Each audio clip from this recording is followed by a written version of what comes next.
আমার নাম মোহাম্মদ মিলন মিয়া, আমার বয়স 36 বছর।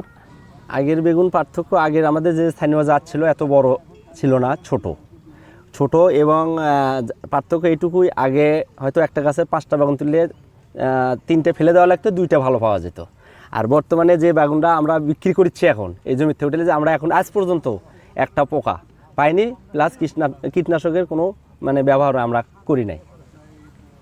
এটাতে আশেপাশের লোক সবাই আরও খুশি এবং ওরা বলতেছে যে আসলে এটা কি, আমাকে ওকে একটা বাগুন তাড়াতাড়ি দাও, আমরা আগে একটা নিজে খাইয়ে দেখি।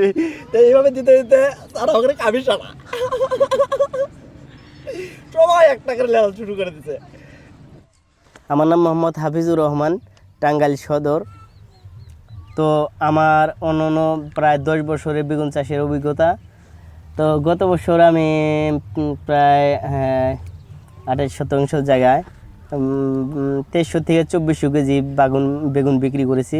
তো 10 বছরের মধ্যে গত বছর বেগুন চাষ করে যে ফলন আমি পেয়েছি, এরকম ফলন আমি আর জীবনে আমি কোনোদিন দেখেও নাই, আমার এলাকাবাসীও দেখে নাই। তো এই জন্য এলাকাবাসী উদ্বুদ্ধ, আমি উদ্বুদ্ধ এবং আমি খুবই আগ্রহী যাতে এই বেগুন আমি ভালোভাবে আরও চাষ করতে পারি। আমার নাম মোসাম্মদ নার্সিন সুলতানা, আমি উপসহকারী কৃষি কর্মকর্তা, কৃষি সম্প্রসারণ অধিদপ্তরে কর্মরত। অনেক কৃষক আছে এর উপর, মানে চাষবাদের উপর আছে, মানে আগ্রহ আছে বিটি বেগুনের উপর। কিন্তু আমার ফিল্ডে আছে 10-12 জনেই। আমি ডক্টর মোহাম্মদ রবিউল আলম, ঊর্ধ্বতন বৈজ্ঞানিক কর্মকর্তা হিসেবে বাংলাদেশ কৃষি গবেষণা ইনস্টিটিউটের সরেজমিন গবেষণা বিভাগ কৃষি গবেষণা পাবনাতে কর্মরত আছি। মাঠ এখানে বিটি বেগুন 2 যেটা, তার বীজ উৎপাদন কর্মসূচি চলছে মাঠে।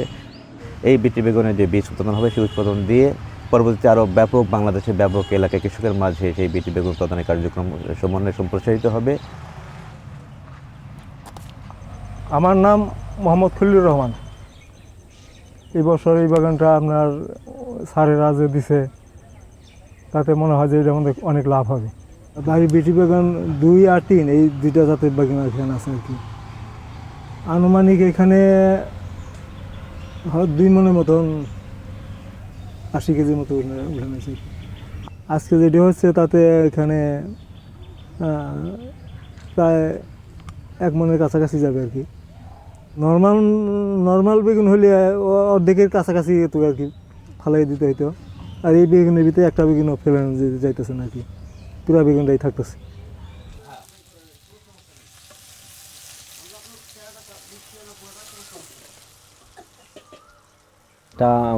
এটা আমাদের বাড়ি এবং আমার পাশে আমার ওয়াইফ এবং আমার সন্তান। এটা তো খাইতে ভালো, কোনো তো সমস্যা হচ্ছে না, সবাই তো ভালোই বলিচ্ছে, খাচ্ছে সবাই। আমি প্রথমেই বলছি যে প্রথম যখন 2টে ধরছে, ওই 2টে আগে আমরা নিয়েছে খাইছি প্রথমেই, আচ্ছা ভাজা খাইছি, বাইটা খাইছি। কীটনাশক দেওয়া লাগে না, এটা তো ভালো। তারপরে আমাদের অর্থ লাগিচ্ছে না, পরিশ্রম হচ্ছে না, শরীরের পক্ষে ভালো হচ্ছে, পরিবেশের পক্ষে ভালো হচ্ছে। কালকেও বেগুন লেগেছে, আমি বলছি এটা কীটনাশক ছাড়া, এটা নিরাপদে আপনারা খাবেন, কোনো সমস্যা ইনশাল্লাহ হবে না। কৃষকরা ইতিমধ্যেই এই বেগুন চাষ করার জন্য উদ্বুদ্ধ হয়েছে এবং অনেকেই করছে। তো আগামীতে আরও অনেকেই করবে, আমিও করব ইনশাল্লাহ।